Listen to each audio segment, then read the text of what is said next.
When we started working on Janio, it was January of 2018. And our first round of funding came in around May or June. So for the first 4 to 5 months, I was working 3 part-time jobs just to earn money to take the bus and then work on Janio full-time. I remember one moment around April or May. We went to the food court with my co-founder and everyone was scanning, but I was paying in cash. My co-founder asked me, "Hey bro, what are you doing? Just use PayLah, you get 50 cents off everything." Then I just looked at him and I told him, all I have in my wallet is all I have no money left. And if I'm not wrong, next week the funding came in. So we could pay ourselves and I could eat my chai fan. But that was like a very real, this is real moment for me where literally like I couldn't withdraw cash from the ATM because I only like $5 left. Welcome to Brave. Learn from Southeast Asia's best tech leaders. Build the future, learn from our past, and stay human in between. No BS on success. I'm Jeremy Au, venture capitalist, serial founder, Harvard MBA, science fiction nerd, and dad of 2 daughters. Every week, we debate startup news, interview changemakers, answer listener questions, and share personal insights. Join our movement of over 40,000 members and get transcripts, resources, and community at www.bravesea.com. Stay well and stay brave. Hey, I'm so excited to have you on the show. You are an expert on B2B sales and marketing, which is so needed and so hard to do in Southeast Asia. Could you share a little bit about yourself? Sure, thanks so much for having me, Jeremy. My name is Nathaniel. I am currently running a B2B content-led marketing agency called Nila Studios. I work with B2B companies in the SaaS professional service space, helping them. They can be startups or corporates using content as a way to grow their business, grow their brands. Prior to this, I was running a B2C cross-border logistics tech platform called Janio for about 5.5 years. That was a venture-backed startup. I was doing that for 3 other co-founders, 4 of us, scaled it up across Southeast Asia. And basically, I took the lessons that I learned there, I apply it to my business now to help other businesses grow their brands. Yeah, so a lot to dig in because you were a university student, then you went straight to being a founder as your first job, which was venture-backed. And then now you're building an agency or a slower growth business. So I think there's a lot to unpack, lots of different angles we can attack from this.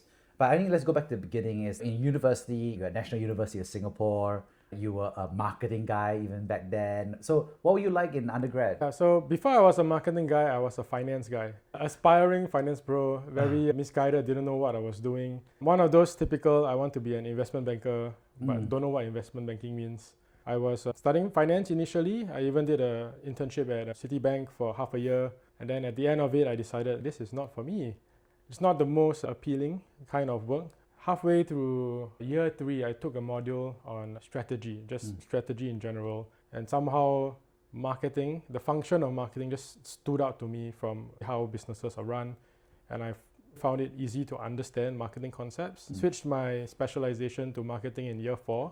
Had to overlook and clear up to 7 mods equivalent in 1 semester so that I could graduate on time. Academically speaking, it was the best decision I made because firstly grades went up, that was great. Things made sense and I had to stack a ton of marketing internships within 1 year because I had no marketing work experience. I did 3 internships in 1 year, which was a bit crazy. I learned a lot and I think that was a very good foundation that set me up for Janio, where I came in as a marketing co-founder to help set the marketing from scratch. Yeah, so let's talk about that because finance has many internships and a clear career track and hierarchy of banks and roles like investment bankers. So there's that. And then obviously marketing also actually has its own set of internships and tracks as well. But what's interesting is that you went to do those internships, but you decided to build a company straight out of college. Could you share a little bit more about how that happened? Yeah, it happened by chance. And I think the internships played a pivotal role in giving me the confidence. My first marketing internship was at a startup of just 3 people. I had no credentials in marketing at the time. The founder is a NUS Business School alumni. He made me do all kinds of things. Shout out to Ming Hui if you're listening. 1 week before Christmas, he told me, this is a consumer application startup. Basically, you submit photos, they print it for you and they send it to your house for free. Right? They make money on advertising on the back of the photos. So it's a service, it's an app, right? And he told me 1 week before Christmas, think of a product and sell it. And I'm just a year 3 student. I don't know what you're talking about, think of a product. What product? You don't have any products. He said, just think of a product and sell it. So I just like cobbled together some gift pack I found from items on Taobao and different places. Then I ran some ads on Facebook thinking nobody would ever buy it. But people actually bought it. And that's my first foray into entrepreneurship, creating value out of nothing and making money from it. Right? So that really opened my eyes to what's possible. It's not just you learn stuff in school and then you follow what you do in school and that's your life. Right? There are ways to create value and you get value in return. And then my second internship was at an agency where I ended up working on branding projects with the MD. I ended up writing content for some pretty big businesses as well. And those two experiences, the startup experience and the content writing experience, even as an intern writing for big companies, those two were central to the marketing that we were doing in Janio. So how I got into it, a month after I graduated half a year late because of the Citibank internship. Pretty sure I was the only guy in my class with a marketing background. My co-founder Chin messaged me. So he's a finance person. He was in PE, has a VC background. Basically, the rest of our class are already working in jobs for a few months. I'm the only guy with no job. So he texts me and says, "Hey bro, do you have a job?" I'm like, "Bro, no." But I was interviewing and offers were starting to come in. So he told me I have this startup idea. Do you want to join me? At first I thought, startup? No lah. But because he's a good friend, I just met him for lunch. He told me about it and I was like, that's a great idea. I think you should do it. So literally the next day, I turned down my job offers and then I just went with him. So he left his job. We found another friend who was running a startup at the time. And then we found another mutual friend as a tech person to come in and the four of us started it. That's such an incredible founding story and I totally imagine it. For this initial team that came together, what's interesting is that 3 of them are also fresh graduates and one of them is an older person. How did that team composition come about? Yeah, so it was mutual connections that set up meetings and we found that we had good chemistry, we had complementary skill sets. The CEO, Jin Kai, is my classmate. I've known him since 2013. So that decision wasn't too difficult. Our founding CTO was very good friends with a mutual friend. So there was a character reference to vouch for everybody. And then the other co-founder, the operational co-founder, I believe it was an investor who linked us up. Yeah, so again, all just mutual connections, seeing that there's a promising idea, we have good complementary skill sets, the character, the drive is there, so let's just try this. Fantastic. And I think what's interesting is that you're talking about you making a decision to join because it's your friend and somebody you trust and it's a big idea, but can you talk about that product market fit iteration? Because obviously it's just an idea and today now the idea is a company called Janio, it's raised venture capitals and so forth, but can you talk about that early iteration of the product market fit? Did you get it correct on the first shot or what was the first idea, the way it was described to you? Basically in 2018, e-commerce was really starting to take off at the time and the world was different back then. So local e-commerce, you have a lot of players coming in to support the last mile deliveries. But if you're talking about cross-border deliveries, at the time cross-border was still pretty much, you only had a few options. Either you work with a full service provider or you work with a postal provider. Right? And if you try to break down the supply chain yourself, maybe you will get good service, a good price, but you need to manage your supply chain yourself, which is a very manual thing to do.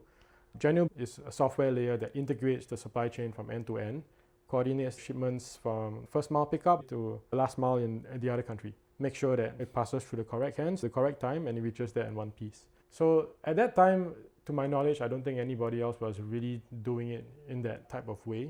I think the traditional approach was to just throw more assets into it, but we took an asset approach. So that made it a bit less risky. Instead of investing in tons of vans and warehouses, you are just coding things and then contracts and then just follow SOP. And were there any changes in that product market fit over time in those early days? Because like you said, the early idea was just cross-border, but... Initially, we started with shipping from Singapore to Indonesia because Indonesia is a huge market. It's the most tricky market to handle at the time. Right, so we just went straight for the hardest level and everything else should be easy. Famous last words, because every market is different, it has its own complexities. Over time it did change, right? So as we did well for some of our clients from Singapore to Indonesia, naturally they asked us, can you do the other lanes as well? Can you go to Malaysia? Can you go to Philippines? So we just expanded quite organically and over time we were just connecting across the whole of Southeast Asia. And it really became a regional delivery service, right? So no matter where you pick up from, where you deliver to in Southeast Asia, Janio can do it tomorrow. And then something interesting that came up was instead of just that good service, but also at a good price value proposition, which is still very core and important for our shippers, value proposition also started to expand. I wouldn't say evolve because the core is still there, where it's if you want a different type of service tomorrow, a different kind of schedule, Janio is able to do that, because rather than being bound by our assets, if I have a plane, the plane must take off at a scheduled time. Because we work with so many different players, we are able to route things across different service providers in the same part of the supply chain, which gives us a flexibility that you can't get if you work with a pure asset player. So that was like an evolution. Of course, the software with the data that comes in, you're able to do a lot of things that improves the customer experience, both for the shipper as well as the consignee that's receiving the parcel. Those were things which over time we start to just build out the value proposition into something that's a bit more all-encompassing. I think what's interesting, obviously, we're talking about Southeast Asia, and Southeast Asia, like you said, is not a region. It's different cities, different suburbs at best, rural areas as well. What are some of the challenges in cross-border? The common challenge is always customs clearance. Each country's way of doing customs is different. There are different prohibited and restricted lists. There are different taxes.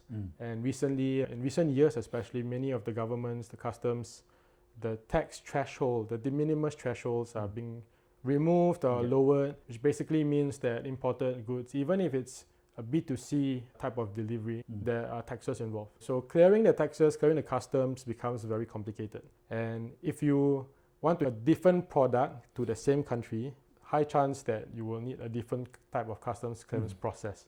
Just same country but different product. If you take the same product but go to a different country, same problem. And if the customs update their regulations, then you need to follow along. So customs is traditionally the biggest challenge in the whole cross-border shipping process. There's also things like what is the typical payments collection method in the country, right? Is it cash on delivery? Do they use wallets? Are they doing prepaid? These sorts of things. Being able to cater to the local consumer needs also varies across country. In Singapore, basically everything is cashless, right? It's all prepaid. But in many other markets, you're still doing postpaid, right? You're still doing cash on delivery. Those add a lot of complexities because then you need to coordinate with your service partner on collections. How are you going to reconcile the amounts? When I remit, how am I going to get it back to the merchant? It becomes very complicated just to solve for one market. Then you expand it to all the markets. There's a lot to think about. You need people on the ground. Even though you want to be a slight touch as possible, but you need people who understand the local nuances, regulatory environment, different types of infrastructure expectations or tech expectations, so they can give feedback and you're able to build along the way. What would be interesting is when you think about point A to point B, which is getting something from here to there, then you also think about getting stuff from point A to point C, right? And then do you have to do also like point B to point C and point C to point B? Yes. Because we basically integrate the supply chain and we also break down the supply chain into whoever is best at managing that portion. We have this flexibility of, we basically can offer a modular service. So there are some clients who want to do the first mile themselves because they have invested in their own local delivery fleet, so they can do the drop-off on their own. Okay, we'll take over, you drop it off at a warehouse, and from here we'll clear the rest. Depending on their current configuration, we're able to set up something that works for them. So it can be A to B to D, A to C, A to D, whichever one you want, we're able to do it. And I think what's interesting, of course, is that logistics is a hot mess in Southeast Asia, for sure.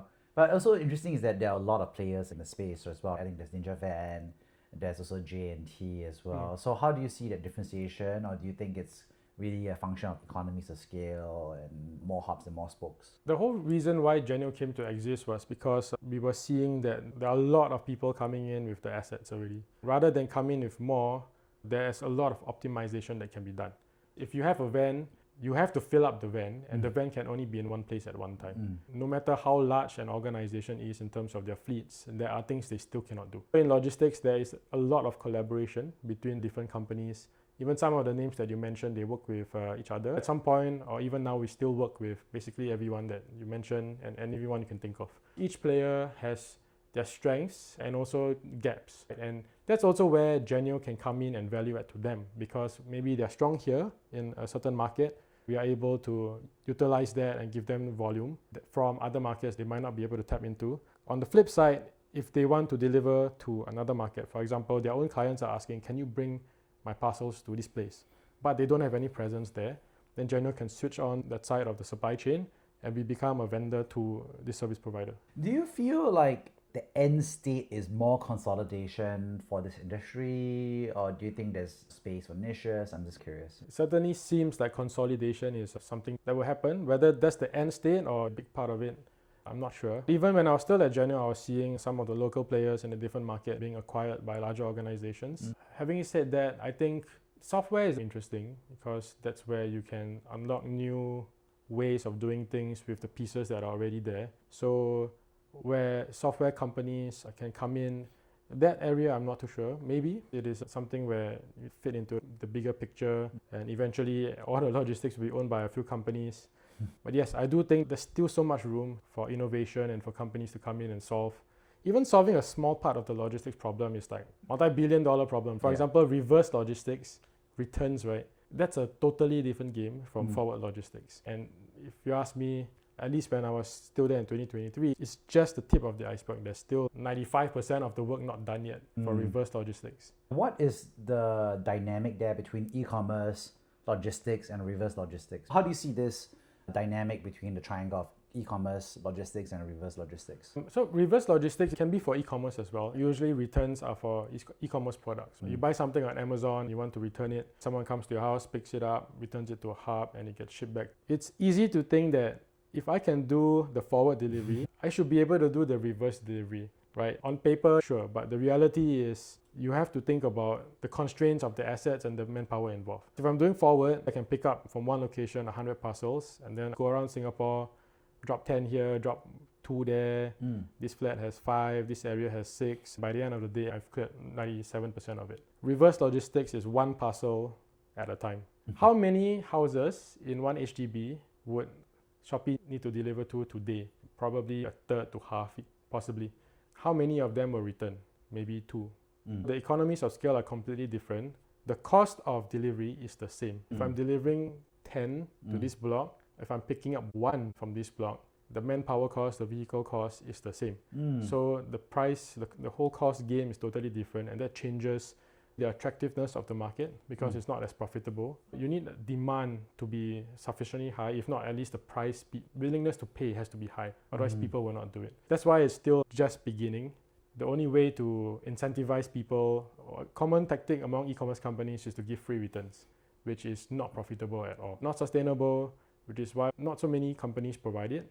Certainly the smaller merchants are not able to do that. So it's a numbers game which is still being played out. Perhaps at some point the number of forward deliveries and return is the same. But even then, you still need to walk to 10 different units in the same block and then go back to one place. Rough.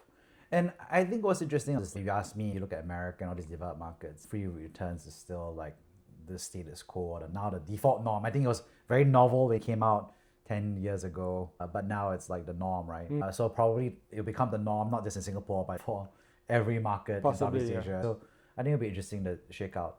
But you're talking about the economics of it, and it's much more profitable to do forward logistics. It's not profitable to do reverse logistics. But I think it's all getting bundled up by the platform, right? I think they just charge it, and what's the word?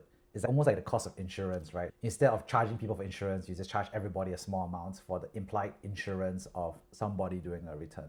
Yeah. Oh, interesting.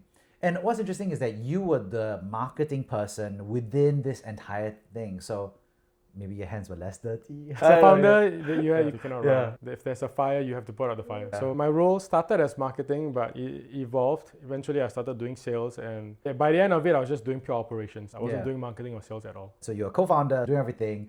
Then there's lots of fires to do operations, and eventually you became a marketing leader within the company. Can you walk me through the evolution of your personal role within the company? You've been there effectively for 8 years. I'm still a shareholder, so yes. I wouldn't say I'm an advisor. I try to do my own things and not have to answer why this contract was written like that 5 years ago. But the evolution was basically I started as a marketer because that was my skill set at the time. And how I eventually started doing other things like sales and operations came from the things that I was doing as a marketer. Initially, when I joined as a co-founder, the first thing I did was to Google how to do logistics because I've not been an employee before. I've certainly not worked in a logistics company before. So when I Google searched it, nothing came up. And that was the insight, there's nothing there. And this is a world before GPT is mainstream, right? If you can write in decent English and post things on the internet, you will eventually rank on search. So whatever I was learning by doing deliveries, understanding the labels, how to package the box properly, I was turning that into content and putting it online for the other people who were certainly asking the same questions as me. And eventually that became a way of generating leads, getting the brand out there. So it was really just doing the things to learn and then sharing what I learned as a way to market the business. But as I learned the things, right, I realized, and of course in the early days before we have a sales team, everybody in the team, the founders, are all salespeople. So I had to go and put myself out there, go to events, call my friends who maybe they have a blog shop or something, ask them, do you want to ship? And then I will have to do the sales process with them, explain to them our processes, our pricing and all this. So that initial experience set up for eventually running sales teams, right? Because I have the sales expertise, I know how to position the company. The deck was done by me, the CRM is managed by me. Eventually I was running sales teams. The operational side of things, over time, when the company evolves, there are some changes that need to be made. Even within a year, you can make big changes. Some to cater to peak season. A lot of it is the evolution of the business to move towards being more asset. Because in the early days, we have some assets that we operate. Because when you're a small player, it's a bit harder to be taken seriously by big organizations. So we needed a certain degree of control of the quality at certain parts of the supply chain. So that's why we operate some of the assets on our own. Over time, it has moved to basically it's asset-light, partner-run, and managed through the tech platform. But the operational stuff, as we scale and the changes need to be done, requires someone that understands the business and is able to understand how to solve things moving forward. So eventually, I would take over some of the operational portfolio. I was running the warehouse in Pioneer for 3 to 6 months in 2023. I went there first day with a white color Converse shoes. By the end of the day, my shoes were black because of all the dust. As a founder, you are someone the company knows. They see you, they know who you are in terms of how you work. There's a certain degree of trust, and where there are changes to the leadership in certain departments or where drastic changes need to be made but nobody else wants to do it, then the founder has to go. So basically I was sent to the warehouse to help change things, restructure things, to make it more efficient. Using whatever I learned in the early years came in handy. Of course, the scale is different. I had to learn a lot of new things, like how does the conveyor belt work? Like where do the parcels go? How do we configure this? But those are things that you can learn as the days go by, and then you just be diligent, apply yourself, be there to see what's going on. Eventually, you'll figure things out. So that's the transition from marketing to sales to operations. Yeah. And what were some of the lessons that you learned from marketing? Because I think there's marketing that's taught in the university, which I think is a little bit centric around the frameworks, the fundamentals, but also maybe more on the big company perspective. I wouldn't say big, but it's the case studies and the practices that you do versus, like you said, a startup. Nobody knows who you are. So talk to me about some of those lessons that you learned about marketing along the way. Yeah, my degree was in marketing. The first few months, I was looking through my textbooks to find what was helpful. And to be fair, some of it was helpful in helping me to frame my thinking. But in terms of the execution of marketing, those things are not really taught because I guess the assumption is you will learn it on your own, or perhaps you will work with a team that is able to help you with that. So things like how to do SEO. When I graduated from uni, there was no SEO courses in school. How to do content writing. There were no content writing courses. Every module, basically, you need to write, and you can take the writing skill and apply it here. But how do you write for logistics, for a Southeast Asia audience, or for operations and e-commerce managers? The framing, okay, that's actually marketing. You think about your ideal customer profile, which channels to use. Then the doing, running the channels, like posting stuff, writing stuff. You learn as you go along. It's unique to every organization and every market. You have to figure out what works in that situation. And I think one more thing that was a bit challenging was because Janio in 2018 is unknown. Nobody knows us. 3 out of the 4 co-founders are fresh grads. And the industry is a mature industry. I literally have clients telling me, you're my son's age, you should call me uncle. Someone actually told me that. How do you build credibility around yourselves? When the company is just the founders are the brand, right? So how do you build credibility around yourself? And then over time, how do you start to show credibility and trust around the organization itself? Those are things you need to do day by day and figure out along the way. You make a lot of mistakes. The learning is the doing. You can't read a textbook. And let's talk about that aspect about building credibility, because you're in an industry where people, I'm just curious, how do you build that credibility? Is it like demonstrating expertise? Is it writing a LinkedIn post? What do you Yeah, do? Is it having a better business card? At the start, we were incubated in SMU, right? We put the Victoria Street address on our business card. And people saw it and were like, wow, you have an address in Victoria Street. That's very cool. Hey, yeah, thanks, man. Anything to close the deal. So it's a demonstration of expertise, definitely. As a service-based business, because there's nothing tangible that people can touch or own, you have to showcase that you can actually get the job done. Logistics is a functional thing, right? No matter how good you make me feel, if you don't deliver on time or my parcel is damaged, I'm never going to use your service. The demonstration of what we can do, especially as a newcomer, is important. Along the way, we need to update and share these other different things that we can do. Of course, the channels and the ways that we do that, LinkedIn is one of them. Direct sales is the best, and then bringing people in to see the operations for themselves. Those are important. I think trust is the currency for business, right? You will not work with people that you don't trust. And in the early days, when there's no corporate brand, your trust is your relational equity. Can I believe this person? Can I believe, do I know them? If you know them, it's easier. You work with people, or you work with people that refer you. Without that, you need brand equity. Brand equity is, if I look at a company, do I feel good about working with you, and can you actually do the thing well? So it's those two things, the emotional and the functional aspect of things. How we built it was through borrowing brand equity and also combination of organically building it up over time. So borrowing the equity was basically partnerships. In the early days, we worked with as many people as we can, and we did live events like e-commerce workshops, mini conferences. We get a speaker from e-commerce platform to come and share about trends in the consumer space, perhaps. We talk about the delivery stuff. We bring in someone else to talk about warehousing and inventory management. And through association with these other companies who are reputable brands, the audience that is there and the audience that sees this through LinkedIn and wherever else starts to have a perception that because we are there with them, we should also be reputable enough. And we also have them put in a good word and say we partner with Janio. So that also helps us.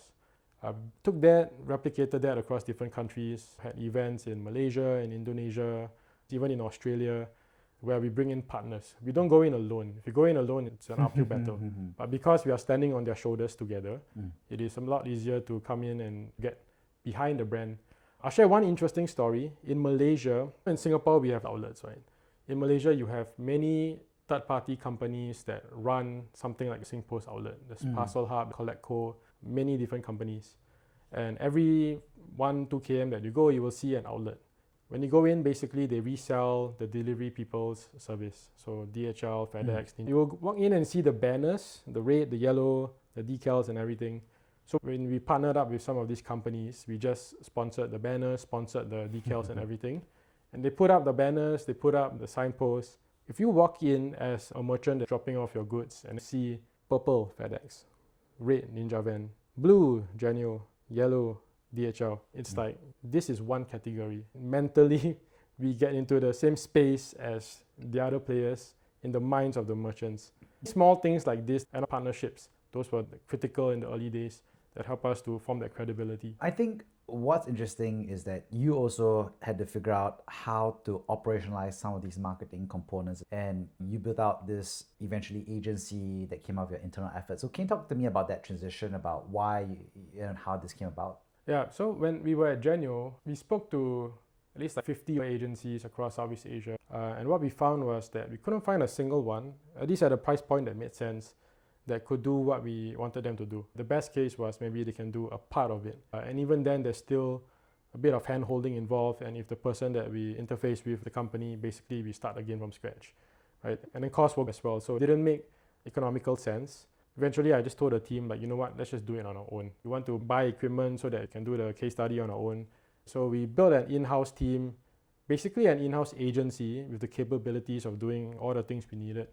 One day in the middle of COVID, I remember I was in the office at 10, 11 p.m. with my staff. We were working on some launch. I just quipped to them, if this startup thing doesn't work, we can start an agency and do really well. And so that's what I'm doing now. The team that I work with is the same team that worked with me previously. Of course, I didn't poach them. They were in different companies, and then I brought them in to help me at Nila Studios. But we're taking the lessons that we learned and also that versatility in being able to do the different aspects of B2B marketing, whether it is copywriting, whether it's producing video content, whether it's EDM campaigns, we are able to do all of the above. For our clients, the value is if what they need is better LinkedIn presence to build credibility on the founder, we can start with that. And along the way, if you want to pivot into something else or expand, we're able to go into things like EDM, can help to build out your blog, can help you rebrand the whole company if you want. So there's a versatility and also business understanding, because marketing serves the business. You have to understand how the business works. Internally, you must understand how marketing and sales work together, because marketing also helps. You must interface well with sales. And that's another world of problems. Getting marketing and sales team to work together. So a marketing team or marketing that works well for sales is something that is very valuable. And also understanding the product and the service, how it serves the other business. So there's many layers of understanding that you need to do B2B marketing well, which because we have gone through that from scratch, we are able to make sense of the complexity and then come up with something suitable for that situation. Yeah. And let's talk about that, because one perspective could be agencies suck, which is like they're not aligned with interests. It's better in-house and build an approach. That's what you did by building it in-house, but now you're making it another agency. The cycle continues. I'm curious, like, how do you achieve that alignment between the client and the agency? Because that's such a common problem that happens all the time. Yeah, so what I saw when I was at Janio was agencies tend to be very good at those few things that they do, especially if you're talking about the more boutique kind of agencies. So what happens is, if they're good at Facebook marketing, then they come to you and basically that's the story, right? So if you need Facebook marketing, then it can be a very good fit, because they have the experience, they have some kind of processes set up that will help you ramp up pretty quickly. But if you realize 2 months in it doesn't work, then what are you going to do? If you sign a contract for a year and you paid upfront, so as the in-house team, you're going to have to figure out a lot of different things. You manage the work that each of them do and then coordinate across all of these different players. We basically can do all the above, because instead of talking to 3 agencies, you talk to 1, and then we are able to do the different parts of your campaign, and we can execute the campaign for you as well. So that is one part, right? The marketing functional skills and ability to mix and match. But I think what is more interesting is the business understanding. When we work with clients like SaaS company, we will not just look at your sales deck, put a GPT summary and use it to come up with all our copywriting. We will look at your product. I will ask, can you give me login access to your software? I want to use it, right? Then I will know how it works. I can look at your competitors, sign up for a trial account and see the difference. Then I can present you better. Then the second part, of course, is understanding how it fits into sales, right? It has to flow from digital platforms to your interactions with the sales team, or when you put in a credit card. The thing needs to flow. If it's in a vacuum, that's where things fall apart. So understanding the sales process, understanding the sales pitch. When a lead comes in, what do your sales team do? Can you share with me some sales recordings? Can you share with me some sales correspondence? Better yet, can you let me see your CRM and how things are over there? Then I can help to paint out a picture of what your customer profile looks like. And then from there, I can build my pitch in a way that flows from first time I see you to proper handover to sales. Yeah. And I think what's interesting is that you're making a set of decisions. And I'm just curious, you were founded for so many years. And obviously, you've built this agency. In between, you could have made different decisions, right? You could have gone back to working at a multinational corporation. You could become a founder of another VC type of startup, high growth. You could join another company. But you chose to build an agency. So what was that decision point? Like, why did you make the decision? Yeah, there were some pull factors involved. Towards the last part of my time with Janio, I was in Malaysia doing work, and I ended up bumping into so many friends from school, founder friends, and my conversations always led back to marketing. The final outcome was, do you think you could help me? Towards the last few months, I was like, okay, there's sizable demand for this. Why not I just try? That was basically the thing that led me to take that step. There were clients lined up, which in the end, when GPT became mainstream in 2023, everybody was like, why do I need to pay you to write content when I can just prompt it into existence? So that was quite funny. A month after I came out, then nobody want to work with me suddenly. Oh no, I came out already, I can't go back. But also because I saw the agency space and how there really is a gap for marketing that works in a different kind of way. I'm not saying the agencies, the marketing doesn't work. It works well for the niche that you're in. But marketing for startups is totally different. Initially, all my client base was startups. Of course, now it has expanded to include corporates. I just really felt that so many people around me need help, no one is really helping them, let me help them. So in the age of AI is getting more powerful, it's getting easier, and maybe it'll become godlike. What's the end state for marketing agencies in that world where AI can do so much? Yeah, so I think it's one of two possible roads. The first one is either you stay ahead of the AI curve and figure out the most optimal, effective way to prompt everything. Basically, your stack is just all your AI tools, and your operations is people putting in the prompts. For me, I prefer not to do that because it's a game of constantly staying ahead of every single update. I believe it's also a race to the bottom because you have agencies that are like 1K or lower per month for a retainer and they promise unlimited. Then the other route is do things that AI cannot do. So that's the route that Nila Studios is taking. Basically what we do is we talk to humans, pretty much like what we are doing now. We extract original insights. Like what are your thoughts about the things that are happening today? What was your inspiration for the business? You cannot find it on the internet. You need to extract it from a human's mind. And then it's pretty much person on the ground with a video camera filming, someone with a pen and a stylus drawing in Illustrator, turn a complex framework into simple, visually appealing formats, which is, at least as of now, you can't use AI to do those. It's still very much human critical thinking and creative thinking centered work. And could you share a personal story about time that you have been brave? Yes. If you are in startup land, basically every day is a day where you can be brave. But perhaps some notable moment was at the start of the Janio journey. When we started, back then, things like pre-seed, seed plus, A minus, I don't know what rounds you have nowadays, those things were not a thing yet. It was seed, A, B, C, right? When we started working on Janio, it was January of 2018. And our first round of funding came in around May or June. So for the first 4 to 5 months, I was working 3 part-time jobs just to earn money to take the bus and then work on Janio full-time.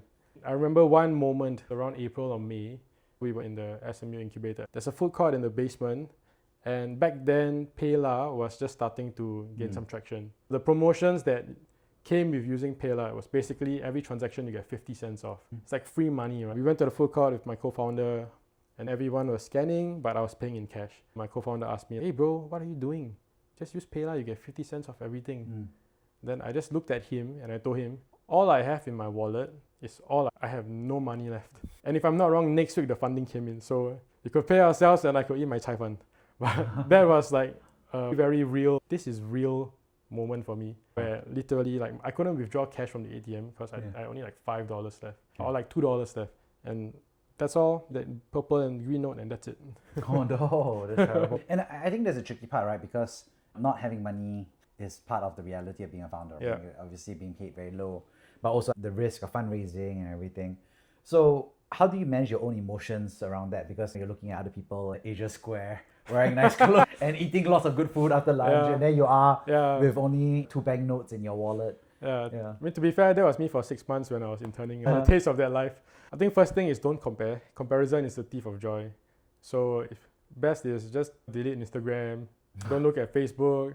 Your friends want to hang out, like, I need to work. Okay, no, having some social life is important. But just don't look at what other people are doing because it's a different path. You can't compare your path with their path. The outcomes can be very different from theirs. Of course, things can not work out well. It can work out super well. And then they are the ones looking at you saying, hey, this person is doing their own thing. They're so brave. They are their own boss. They don't have to respond to nonsense emails at 1 a.m. like a corporate drone like me.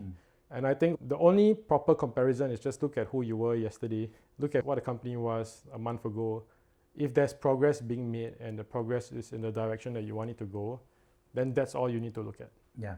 On that note, thank you so much. I'd love to summarize the 3 big takeaways. First of all, thanks so much for sharing about your journey to building Janio. It was fascinating to hear about how you were at Asia Square, deciding to be a founder, figuring out the early product market fit and how the team came together. Some of them friends or friends of friends. It was interesting to hear a good reminder of how startups are built. Thanks so much for sharing about the logistics industry. There's a lot to be understood about getting things from point A to point B, but if there's a border, there's taxes, there's all kinds of hiccups that happen along the way. So I think really a masterclass in really talking about logistics, reverse logistics, and e-commerce, and how that is working out in terms of unit economics and routing and software versus asset light. Lastly, thanks for sharing your experience building an agency focused on B2B and software as a service. It was also interesting to hear about some of the decision making that you've had about why you decided to build it. And I think the bonus insight is I really love the insight that you have of not being able to afford to pay for lunch electronically, but having only just 2 banknotes in your wallet. That sounds absolutely horrible, but also very familiar to me as a founder. And I will never forget for myself that the Harvard Innovation Lab, they always had cup noodles and snacks and lifesaver. Probably 80% of my calories. He also had like events where there was like buffet food. Find that fish, beef. Oh, wow. Yeah. So spaghetti and pasta sauce. The biggest advantage of every accelerator is food to feed us. Yes. Thank you so much for sharing. Thanks for having me, Jeremy. Thank you for listening to Brave. If you enjoyed this episode, please share the podcast with your friends and colleagues. We would also appreciate you leaving a rating or review. Head over to www.bravesea.com for member content, resources, and community. Stay well and stay brave.